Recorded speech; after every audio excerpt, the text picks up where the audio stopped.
Ladies and gentlemen, welcome to a capsule selection. Today we're going to get out a great video for you guys. This is one that I want to bring to you as my exploration of fragrances have gone, my journey has gone over the past 10 years, 15 years in this hobby and this actual exploration of life and life topic of perfumery. I've dove into a lot of indie and artisan perfumery. Not only mainstream designers and niche fragrances that have come to the market over the last few years, but also those deep, rich indie perfumers and owner perfumer brands that have come out and have really given a beautiful impact on what perfumery is, not only from their creativity but their diligence in bringing forth new scents to the market. And one of the things for me in this journey is of course not just discovering things that smell beautiful to others or beautiful to myself, but things that really have changed the dynamic in which and way I view fragrances overall. So these fragrances I want to introduce to you guys today are very beautiful. Some are pungent, some are aromatic, some are sweet, some are floral, some are ethereal, some are heavy and dense, but they all have great perfumers behind them. If not for the creative direction, it is a perfumer owned brand. And for me, indie artisan perfumery is not so much the pinnacle, but it is the mountaintop when it comes to perfumery for me, because these people are not restricted by conglomerate overseers, and they really have a penchant for diversifying their portfolios. They really want to get out beautiful fragrances that come to the market and reach a different dynamic, like I stated. So for me, I'm going to give you these 10 fragrances, maybe even 11 that I have here, to talk about indie and artisan perfumes that are in my collection that I think you'll be interested in because they have beautiful scent profiles behind them. So if this sounds like the type of content you think that you'll enjoy, pull up a seat, pour a glass, and of course, let's enhance.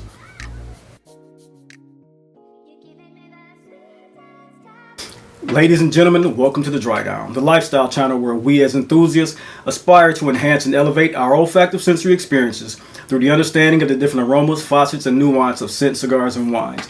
I'm your host, Chris. Welcome to today's experience. As I stated, we're going to dive into indie fragrances, indie and artisan, perfumer-owned brands, and creative directors that really try to change the profile of fragrances in a way such that we don't have the most redundant of fragrances of all. And that's the beautiful part about this particular list for you guys and for me to get it out to you. But first, I want to tell you about La Infirmera. I am sitting here as I'm having this conversation with you guys. I'm going to pour the last of this particular bottle. This is a full pour. This is one of the best garnet color wines that I've had in a long time. This is, as I stated, La Infirmera. This is a Tempranillo. Tempranillos are very spicy, acidic red wines, full of ripe red berries, ripe plum, very rich in its oak profile as well. The terroir, depending on where you get it from, makes the difference in the earthiness and grittiness and the tannins in this one, like most wines often do. The Tempranillo grape is one that is not super hardy, but it does have some staying power in many climates. To me, they come off spicy, peppery, earthy, very earthy. The tannins and acidity is very high in these particular wines. They're great for red meat meals. And some things that I love with the Tempranillo is that when you eat sugary red meat, so say if you have a desire to have a steak that's smothered in brown sugar and soy sauce, which is called steak maui, that is one dish that really brings about the profile of this particular wine up to its best for me and my personal tasting. It's a 15% wine, so this one here has a very high wine content or alcohol content. Like I said, very spicy, oaky, berries, mulberries, slight mulberries.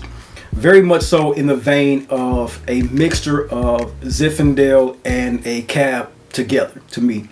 Very beautiful wine. The rose, not the rose, but the aromas that come off it, if you let it sit and oxygen in it for a few minutes, it really brings about a beautiful bouquet of earth and red raspberry. It's very, very nice with the aroma profile on this one. Like I said, this is a bottle of wine. I had this stored on the counter from last night. We had a great time last night. But La Infirmera, it's a quality wine. It's very, very inexpensive. You can get this from any wine store for around $12 to $15. Nothing that's very expensive. Just something to enjoy your day with. Like I said, this is a Tempranillo or Tempranillo, depends on how you do the double L sound. Most times I've heard it Tempranillo, but I have heard it pronounced Tempranillo. And this is La Infirmera, and it's a great wine to just have as a table wine to drink. Like I said, it's one that will give you a little bit of a buzz because it has a high alcohol content, but it's very nicely done. It's great for cigars as well because it helps with the earthy profiles of cigars.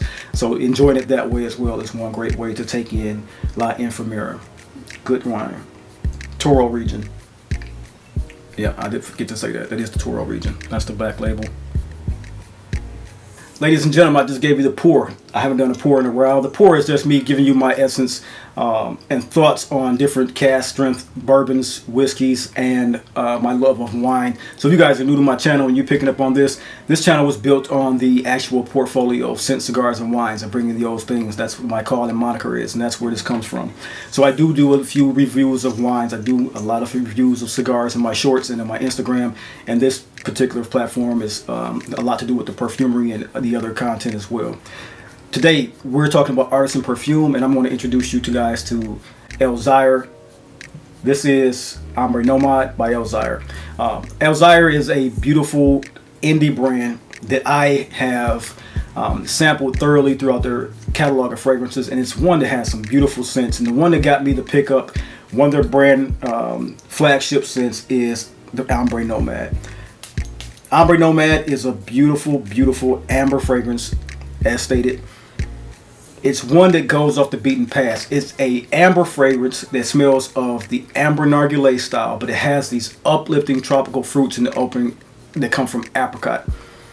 It has a sage and ginger as well in the opening. So this is one, if you really truly want a fragrance that has a sweet, ambery dry down, but an opening of freshness and lively tropical fruits, it's one that very much so comes off candy-like, but it's a very, very beautiful, enriching fragrance that has the combination of aromatics and the fruit accords. Now, the fruit accords is not juvenile. That's the thing about these particular scents as well. They don't come off as synthetics. They don't come off as juvenile. They come off very, very rich in their profiles. And the way that this one starts off with the apricot scent comes off, it's a calling card of soft, unisex leaning fragrances that has an occasional scent of candied fruits in the opening. It transitions to a beautiful yellow floral accord in the middle from Ylang Ylang. Then it has this Sister's Labdanum that starts to bring in the development about 2 hours into the fragrance. No, maybe about an hour, 10 minutes into the fragrance, where that Sister's Labdanum starts to come up and have a very nice leathery feel to the fragrance. It dries down ultimately to a patchouli, frankincense, musk, and a vanilla scent. This is one done by a great perfumer in the market, Pierre Negrin. I'm sure you guys do know Pierre Negrin. He's one of the best perfumers on the market. He has done a lot of fragrances for different brands. And when it came to picking up for Elzire, he did not slip or drop the ball. Very beautiful, resinous, smoky, sweet, alive style of amber fragrance. It's golden in its hue, but it also has this tropical air about it with the ginger and apricot that stay along with the entire fragrance. Very moving, very delightful to be around. It's a scent that, like I said, it straddles the line of unisex. To me, it leans more masculine because of the strength of the frankincense and amber accords and the Sister's Labdanum, but a female can wear this particular scent because of the opening is a very beautiful and becoming accord for women to put on their skin with that apricot, ginger, and sage. All in all, Elzire's Ombre Nomad is a great indie fragrance. I think you guys should get your nose on and a sample to see if you enjoy this particular style of ambers. I love it. It's one, I don't wear it that often because of the transition season. It kind of got lost in the shuffle, but going through the collection as you often do, I want to see what it was in my collection that really brought out some of the different nuances to put on my skin. And the faucets that come off this one are phenomenal. So this is one that's going to go into my rotation immediately because right now in the transition season from summer to fall, where there's still, you get temperatures in the 80-degree range, this is a great fragrance to go into that type of realm of life with. It's 80-degree appropriate, but when it dries down to that 65 to 63-degree temperature in the evening, it's a great profile coming off the skin. Its staying power is great. The phenomenal way the sillage comes off the body, and the projection is great with this as well. You only need the 30 mil in this one, and it's going to go fine for you. So once again, Elzire's Ombre Nomad. Beautiful scent. So next up, I want to introduce you guys to a house from that I discovered in 2015. 2015 was a big year for me in perfumery. This is when I really started giving more and more attention to the hobby, more and more attention to my journey around fragrances. I had already had a great collection, but I really wanted to dive deeper, and that's when these new artisan and indie perfumery started to come into my collection. And one house that really caught my attention at the time was the House of Matriarch by Christy Michelle.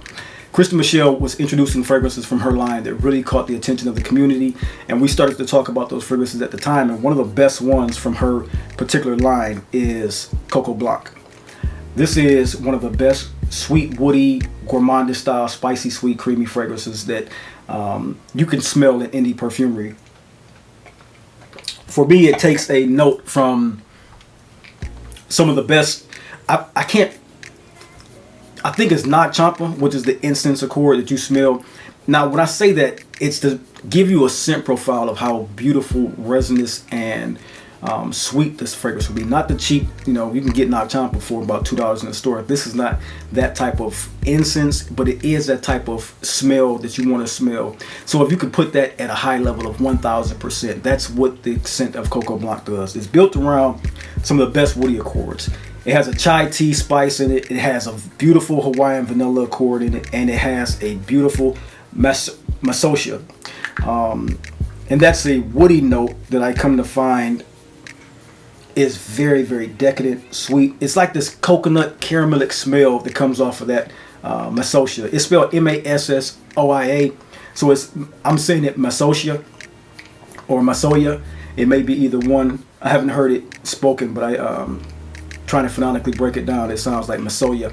But it's a beautiful, milky, sweet, lactonic style of fragrance that she really developed around the woody notes, the chai spice, with this beautiful, natural ambrette seed accord. So it's gourmandish, it's sweet, it's sexual, sexy, sex appealing, very sex appealing. When you talk about fragrances in the niche range that have some sex appeal, when you dive over to the indie and artisan, really go into that fragrance realm, you get to notice that some of these guys can really push the boundaries of what sexiness can go into. And Coco Blanc from the House of Matriarch is a beautiful scent that really dives into that particular scent profile. It develops so well. It develops on the skin. It's not one that's a screamer, so projection is not that great. But the non-linear effect of this one, the way it grows on the skin and comes across wafting off your body, because it does have a great sillage about it. Very creamy, spicy, woody, and gorgeous. I think that any of you guys, masculine skin, this goes off so well. Your woman will feel good about this particular scent, smelling it off you. I've got nothing but compliments with this particular scent when wearing it. And it is one that I pull out every single fall to get this nuance going. It is sexy. It is appealing. It is one of the most complementary accords of woody caramelic scents that you'll find. Once again, Coco Blanc by the House of Matriarch.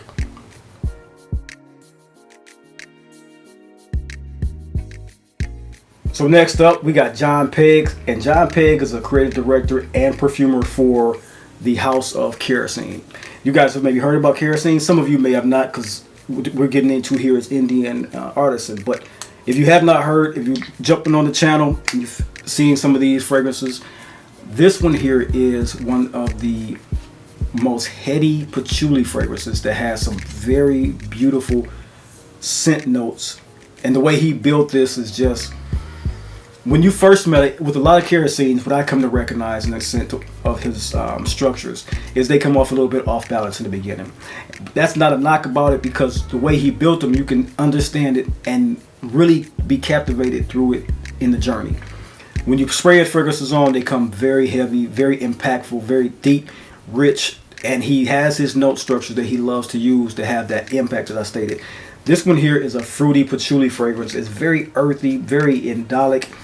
It's woody, it's spicy, it's sweet. What you can smell straight off the bat when you smell this one is patchouli, raspberry, and green apple.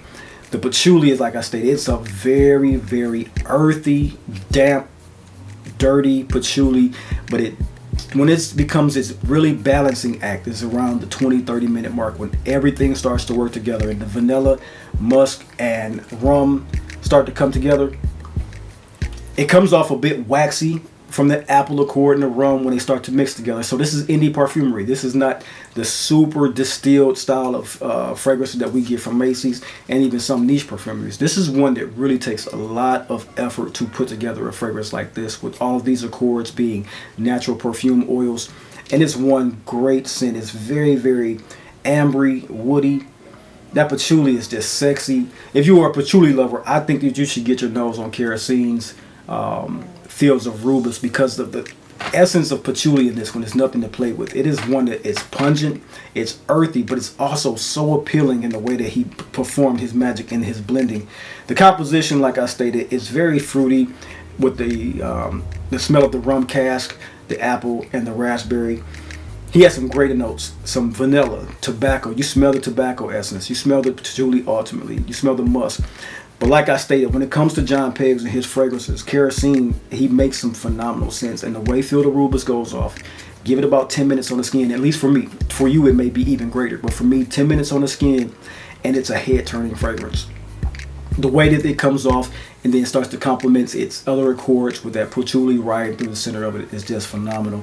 And I remember smelling this back years ago, I think maybe 2014, 2015, and wanted to have this fragrance, and I finally picked it up in like 2017, 2018, and it's been a part of my collection since then. Once again, Field of Rubus by the House of Kerosene is a great fruity patchouli fragrance that really, he went to it with his mindset, or at least my concept of it. Understand that his mindset was to really shine a light on the earthy, gritty parts of patchouli, make a masculine leaning fruity patchouli fragrance that he did a great job at doing. Like I said, the cedar and tobacco really pushes this toward the masculine edge. The calling cards of real green apple, rum, and the raspberry are something that really complement the patchouli, and it becomes a very sexy fragrance at the end of the day. So Fields of Rubus by the House of Kerosene is one to get your nose on as well. Beautifully structured. Next up, guys, I got a fragrance here by the House of Majd Bakali. Majd Bakali is one of those fragrance houses that is one that is very slept on. What I get from Majd Bakali's Fusion Obscure, or Fusion Discreet Obscure, this is one of the better perfumes made by the master perfumer Bertrand Duchaufour. When I discovered Majd Bakali was a Moroccan woman, or is a Moroccan woman, who went to Paris to get her degree, fell in love with perfumery, and started working for different perfumers, then became a creative director, and then ultimately started her own brand.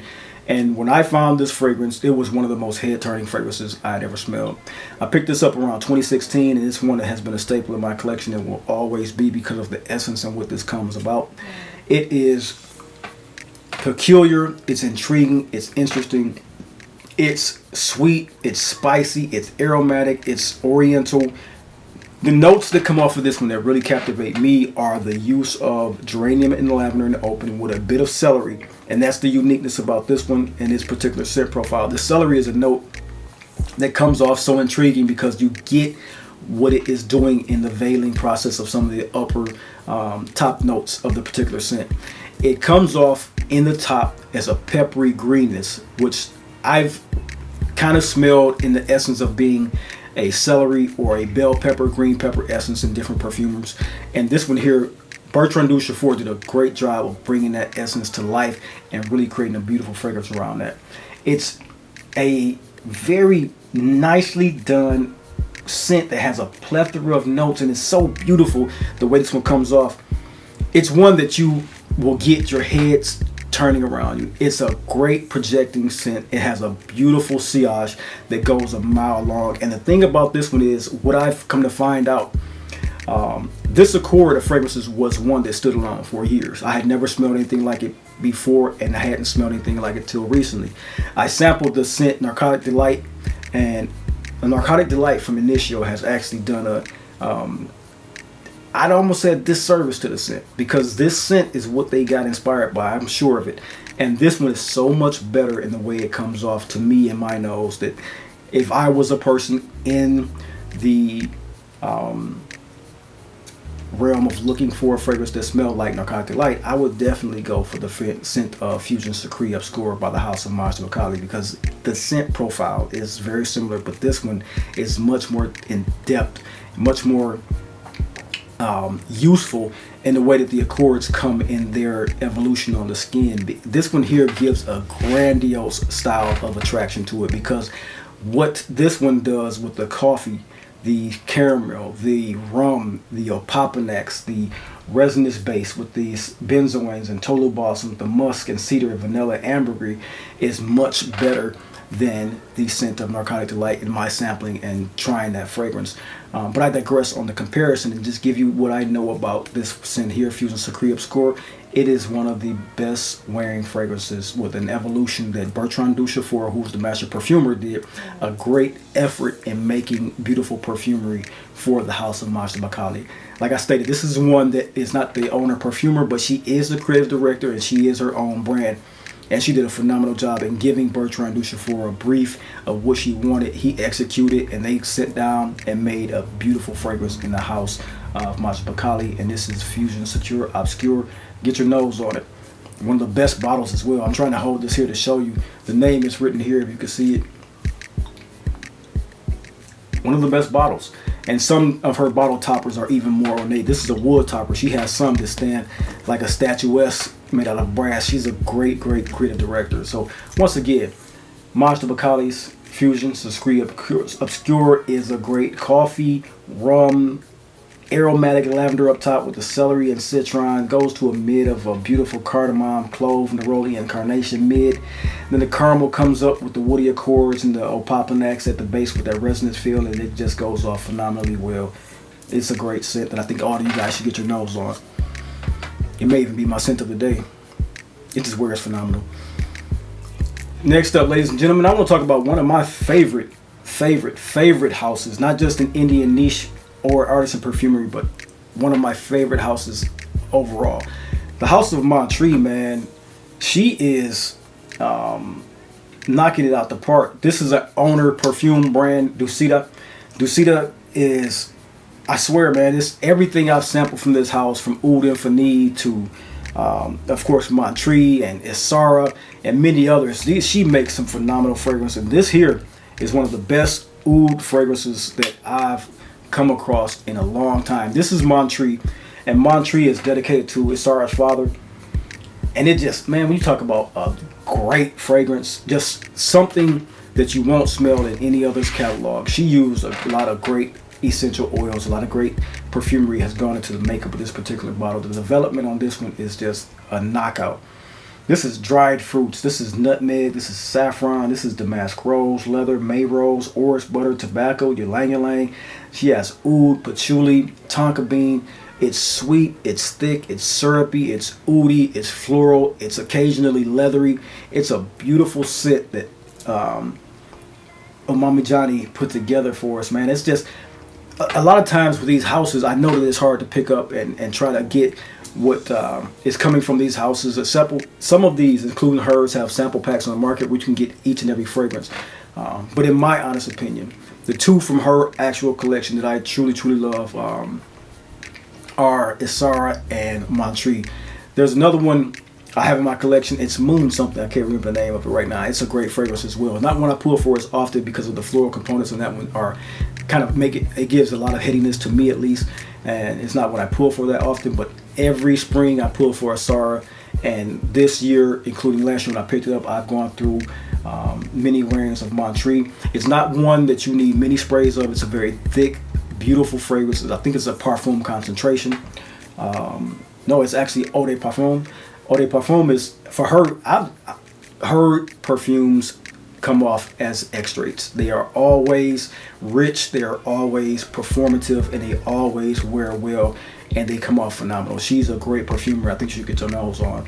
It's Montree by the House of Ducida. Like I stated, very beautiful rose oud combination style, but just not that simplistic in this execution. It comes off with the dried fruits. It comes off with these green accords, especially succulent sweetness in the base with oak woods and vetivers and sandalwood and cedar wood and tonka bean and ylang ylang. Great perfumery at its pinnacle. Get your nose on this one. And gentlemen, next up on the list, I have here another fragrance from the house of Matriarch, and I just tore my bottle. This is Orca. Orca is the fragrance. I told you I wanted to talk about two of these fragrances. Orca is a beautiful fragrance from the house of Matriarch that calls to a very distinctive gray amber accord.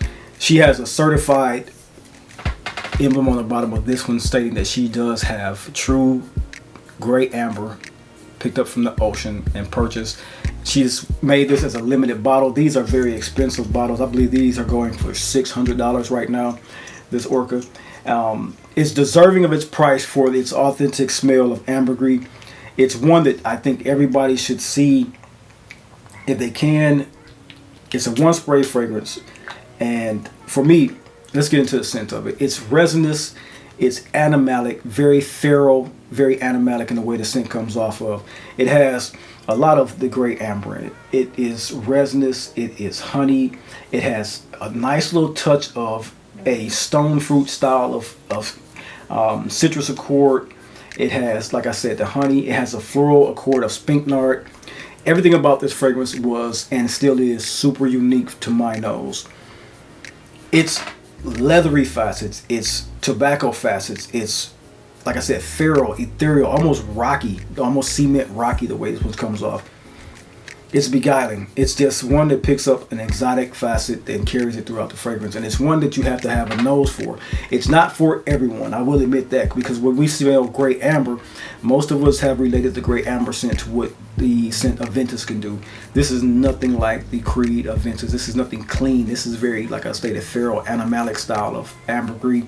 And it's true to its nature. It's a beautiful scent that I think that if you're looking for something that is so far off the beaten path. Now, don't get me wrong, it's sexy. Don't get me wrong in what I'm stating about the feralness, the animalic parts, or anything like that. It's one, if you are looking for something that's very peculiar smelling, that comes off resinous while also smelling of stone, smelling of animalic accords, that is what this one does. But it's not something that's funky or something that won't wear well. It's just that so different to a person's nose that when they pick it up, it's something that says, oh wow, what's that? You know, it's you know, they won't in any way infer that it doesn't smell good, but it is something that very much so intrigues the person, gives them a drawback to say what's that, then come in and be more interested in what the scent is.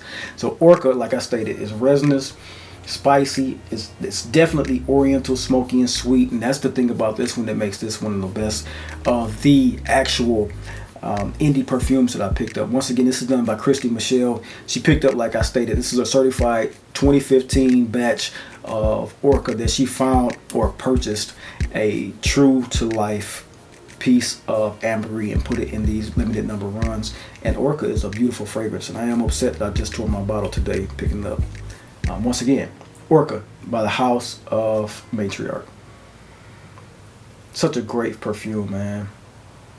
Such a great perfume. Next up, guys, I have TRNP. So Tioni Renthal Natural Perfumery is the TRNP. She's a limited batch run perfumer, and when I say, man, some of the best smelling fragrances that I've smelled, TRNP or Tioni Renthal is a great perfumer, man. And this one here is Polynesia. Now I have several from her brand, and Polynesia is one that I see come into the market, leave the market, come into the market, leave the market. For me, this here, the name is slightly misleading. The reason she called it Polynesia is because she used frangipani. Frangipani is a natural state flower that grows in Hawaii. Hawaii is a Polynesian island. She used a lot of frangipani in this because frangipani can come off thick, resinous, but also tropical in its nature, slightly floral, and kind of fleshy.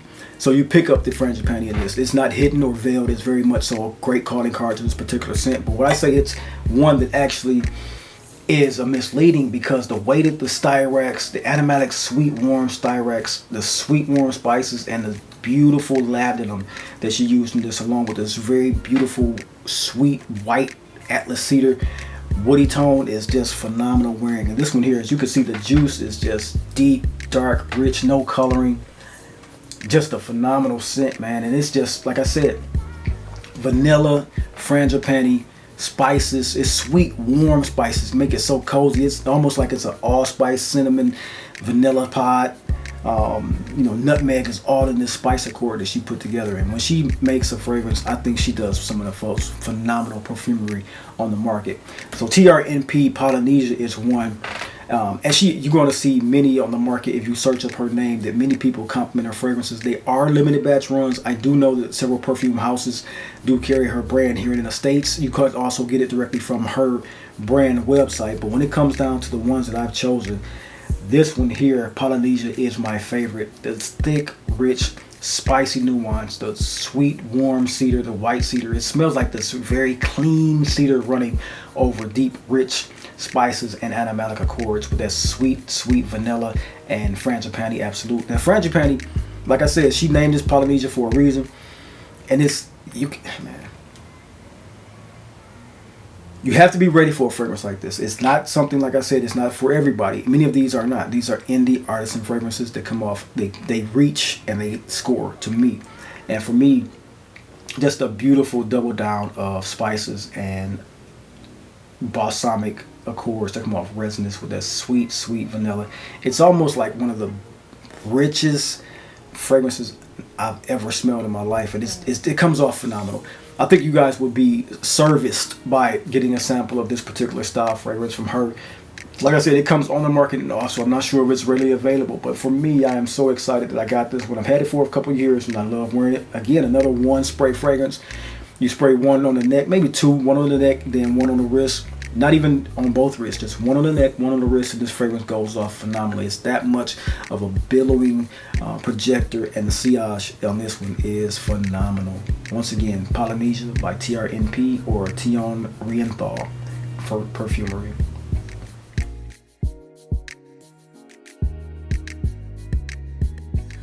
Next up, guys, I got here I would say actually this particular scent for me is maybe in my top 25-ish of fragrances in my collection. I picked this one up. This is the limited run fragrance. This is from the house of Thomas DeMonico, and this is Raw Gold. Raw Gold, this is, like I said, a limited number batch. I do know that they have the batches that don't have a number count on them, and I believe they are similar in scent profile. But this one here had a 30-year age patchouli in it, and I'm so happy that I have this one in my collection. It's one that I just don't want to wear sparingly, but I do because it is limited run fragrance. I am usually hesitant now to put this actually on a blotter. It comes off waxy, doughy. The patchouli part in this one is the most beautiful patchouli in it that I've smelled in a long time. This one here is the exact opposite of Kerosine's Fields of Rubus. It's more of a earthy, warm, cozy feel, chocolatey feel than the patchouli of the heady accords and green faucets of it. It's not something that is coniferous. It's not something that's overly green. It's very much so in the line of things like Dior Homme Parfum and that sexy, sensual, warm, woody smoke take on things. He uses a lot of liqueur, a lot of leather in this particular scent, honey, civet, tobacco, pepper, coffee, and liqueur. This is here, like I said, in my top 25 fragrances.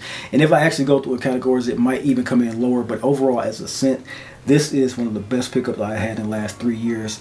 Thomas DeMonico's Raw Gold is a very elegant, refined, animalic scent that has this systematically worked down accord structure that comes off just beautiful across the skin. The evolution is one that has this opening of liqueur that's sweet, inviting, and alcoholic, but then that dies down to this coffee essence in the mid, then comes up with this woody patchouli and smoked resins in the heart and the base of it with this suede leather. Just a sexy, sexy fragrance. I think everybody, if they get the chance to get the new formulation, I think that it is in the same realm, if not the same exact scent from the profile they tried to make it. But like I said, this is a number batch used of 30-year patchouli, and they did a phenomenal job with this particular release. And I round of applause for those guys for making this particular scent. Once again, a scent by the house of Thomas DeMonico. This is one that's not a perfume brand, but it is one that was creative directed by the owner to give what they wanted with this particular scent. They have maybe 3 or 4 fragrances on the market, and it's phenomenal the way this one wears. Thomas DeMonico's Raw Gold. Ladies and gentlemen, next up, what I got here for you guys is Idolo's Rider. If you are a person who loves the facets of amber, gray amber, if you love the facets of tobacco, and you love the facets and nuance of what Olebanum can do, look no further than the fragrance Rider by Idolo. I am surprised that many people who are in the niche perfumery, very much so love niche perfumery, what they do, don't talk about this particular scent. I know the house is not obscure. It's on Lucky Scent. Been on Lucky Scent for years. I got this particular scent many years ago, and had to replenish it. Man, it's one of the most impactful fragrances that I've ever smelled. You can see the oils have taken over the cap color. This is not not the best of presentation. A normal cylindrical bottle with a nice plastic top. I know that the actual presentation is better than when I last picked it up, but at the end of the day, it's about the juice inside. And this red, warm Hojari incense fragrance is one of the best. When I say the best, when it comes to how they structure the incense accord, veiled by gray amber accord, and then actually held up and pillared by a tobacco and resins. It's just one of the most beautiful smelling fragrances. It's very, very, very, very thick on the skin. This is one of those fragrances that I actually don't just spray on my body. This is one that I'll put a palm full of almond oil and spray my 2 sprays in there, and then actually take the top notes out of the fragrance, because it's so thick that you will never, or at least the way it comes off on me. I won't say I do it all the time, but for me, I've noticed that certain fragrances with this amount of very obtuse and thick richness about it, woody perfumery, sometimes the note just don't disperse well, and they made this so thick and so heavy. It's almost, I wouldn't even call it an extrait, man. It almost performs like a pure parfum. But at the end of the day, the scent is so gorgeous, and I'm so eager to get to the mid of it, the way it disperses off the skin. If I spray this into my hand with the palm full of almond oil and spread it across my skin versus just applying the actual spray onto my body, which I still do, that scent profile really, really, really just becomes off. It's gorgeous, and it's dispersing at that point. And I very much so enjoy the way Rider comes off as a tobacco scent. This is a top 15 tobacco fragrance as well in my collection out of about 35 tobacco fragrances. Like I stated, it's very beautiful. It's done by a guy named Matthew Zuck. I remember picking it up because of trying to learn what he was doing with perfumery, but Matthew Zuck made this particular scent, and like I said, it's very resinous, spicy, smoky, sweet, woody, warm. It has that Hojari Omani incense, resins, tobacco, jasmine, amber, and it's just a beautiful, beautiful concoction, man. If you're into, you have to be into gray ambers, tobacco, and frankincense. If you're not into those, if you're not something that you really, really want to have a profile on your body, you're not going to enjoy this, because it's so thick, rich, sweet, warm, and resinous. You have to be ready for how it develops off your skin. It's going to take about 6 hours to get to its natural development, and that's one about Artisan Perfumery. At the end of the day, they have the best of development on skin, because they take their time to really make these fragrances for us. And this is the one here, like I stated, Rider by Idolo is one of the best tobacco fragrances with incense and amber and resins that I've ever smelled. Once again, Rider Idolo. Ladies and gentlemen, last on my list. So as you guys have probably noticed, I talk about my birthday a lot around this time, because my birthday is in September month. I'm a Libra baby, and I tend to pick up hauls, but not in the way that most people will pick up a haul. I don't go out and buy 10 fragrances, open a box of 10 fragrances. I go out and pick off my list of fragrances that I've wanted in my purchase list, and Carthusia Teraria is one of the finest fragrances that I wanted in my collection for some time. I could not find this fragrance in the States for some time. I went to a small shop in Chicago about a month ago and found Teraria there and had to pick it up immediately. I had sampled this fragrance years ago, maybe 2016-ish, and it is one of the sexiest rose fragrances that I've ever smelled on the market. Teraria is made by the House of Carthusia, like I stated. It's perfumed by Luca Maffei. Luca Maffei is one of those perfumers that has over time really impressed me. The way he does his particular scent profiles. He's a really impactful fragrance maker. He has a lot of development. He has sometimes the fragrance come off unbalanced and clashing, but then you pick up where he was trying to go with it in the fragrances. It's always a nuance that comes against each other, like a yin and yang force.